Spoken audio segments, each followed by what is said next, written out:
Okay, so now on question 3, we want to add up these numbers.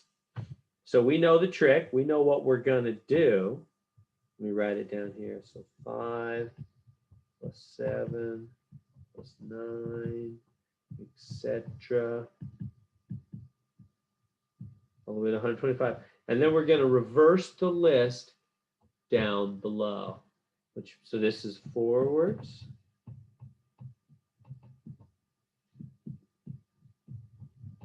And this is reverse. So I'm going to start with the 125. What's going to be the next term in the list reverse?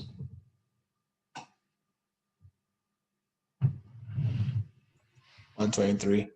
Yeah, because it's going down by 2. At least mine is, huh? Because the other list went up by 2, all the way to 5.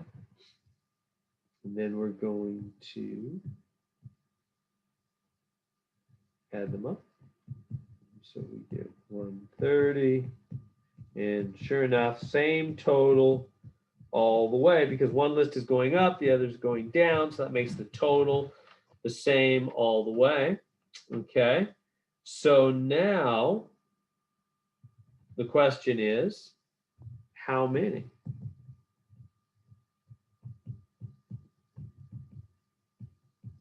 How many 130s? So we're almost there, right? We just need to say, if we can find out how many 130s, we just multiply 130 by how many 130s there are, and then divide by 2, because this is the list twice, forwards and backwards. We only want it once. Well, this part's a little more tricky now. How many terms are there? That's what they're asking, right? How many terms from 5 to 125? In fact, I should write it better. We're from 5, 7, 9, all the way to 125, right? That's what we're asking. When we say how many 130s, we're really saying, well, how many terms are there? 5, 7, 9, all the way to 125, because every one of these terms leads to a 130, doesn't it? See how every one of those terms leads to a 130? So the real question is, how many terms are there? How many terms, 5, 7, 9, all the way to 125? That's not quite as easy as the last one, because they're skipping by 2, aren't they?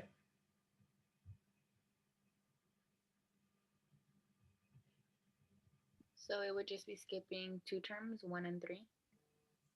Yeah, it's just skipping 1 and 3, but we can't, it's not 125, right? See, in the last one, we just said, well, there's 125, skip 2 terms, skip 1 and 3. But this is not 100, even if it started at 1.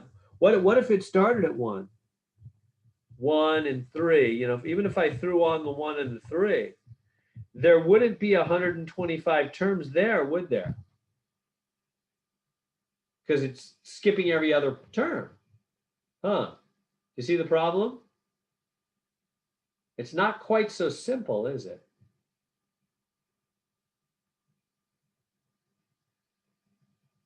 So it's not like the last one, because the reason the last one was easier is because it was just going up by 1. And so that was pretty obvious. But this one's going up by 2. So yeah, it's clear that it's skipping 2 terms, 1 and 3. That part's easy. But the answer is not going to be 125 minus 2. There's not 123 terms there. That can't be right.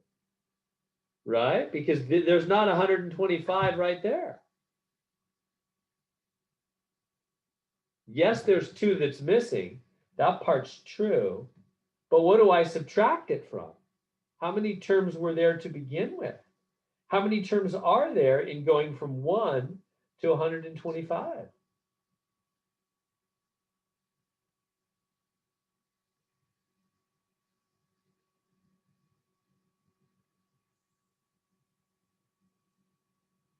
That's not easy to see, is it?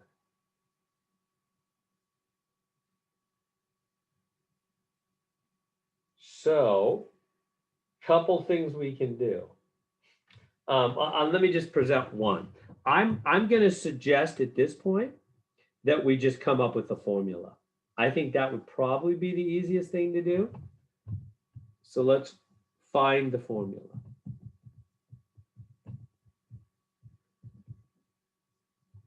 Oops, kind of scribbly there. So let's find the formula. Now you know how to find the formula, right?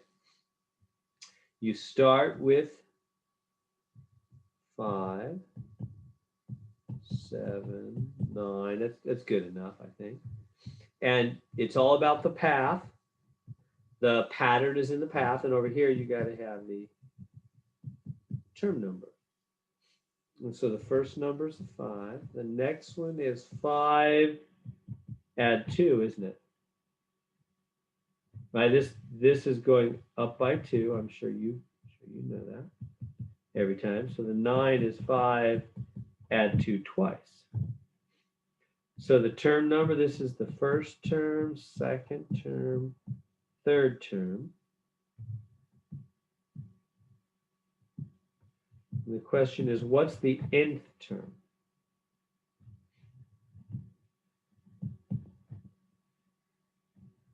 So this one is 5 plus 2 times 2. This is 5 plus 1 times 2. So what's the connection between the term number and the number over here? Actually, let's do this one. Term number and the number over here.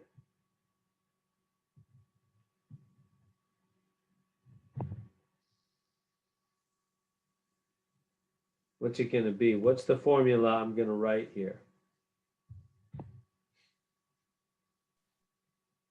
So it looks like it's going to be 5 plus x times 2. 5 plus... Or n, sorry. Minus 1. Whoop, what am I doing? I'm running a 5 there.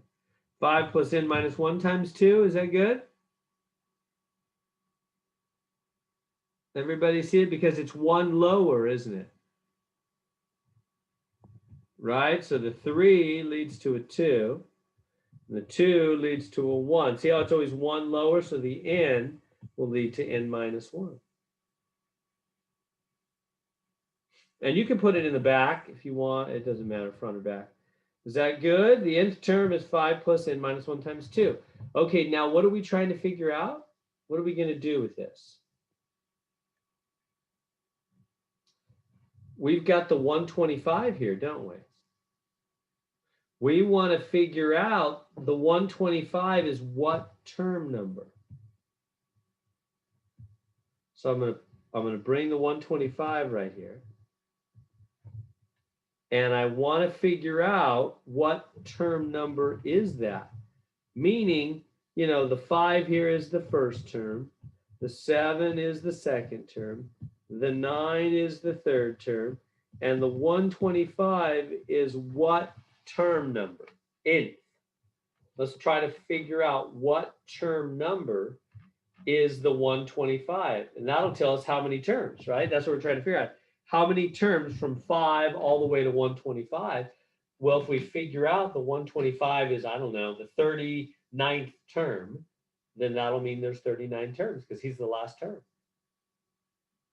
So I come down here and I go, okay, if the nth term is 125, what is n?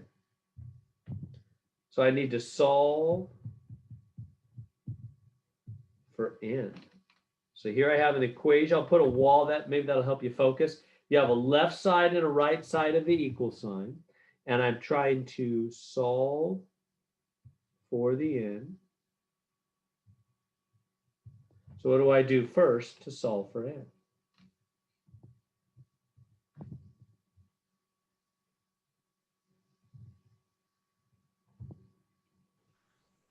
I want to try to get n alone, right? So I'm going to subtract 5 from both sides. That cancels that part out and gives us 120 is n minus 1 times 2. Trying to solve for n. What do I do next?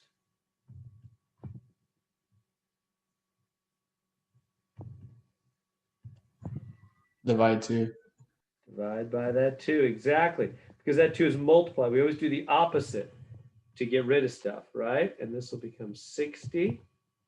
This is n minus 1. You don't need the parentheses anymore because there's nothing to separate it from. Last step, just add that 1. Boom, n is alone. All the way down here, n is 61. So that means that that term is the 61st term. I'll bring it right back up here. Right there. Right? That 125 must be the 61st term.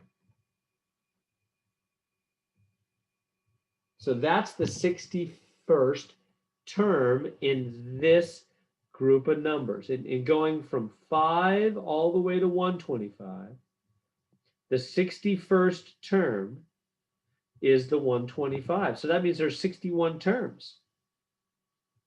So how many terms from 5 all the way to 125? 61 terms, because that 125 is the 61st term. So that's how many 130s there are, right? Because remember, every one of those terms, I know it's been a long problem, you can forget where we were at. Every one of those terms, the 5, the 7, the 9, all the way to the 125, every one of those led to a 130, right? So how many 130s? Must be 61.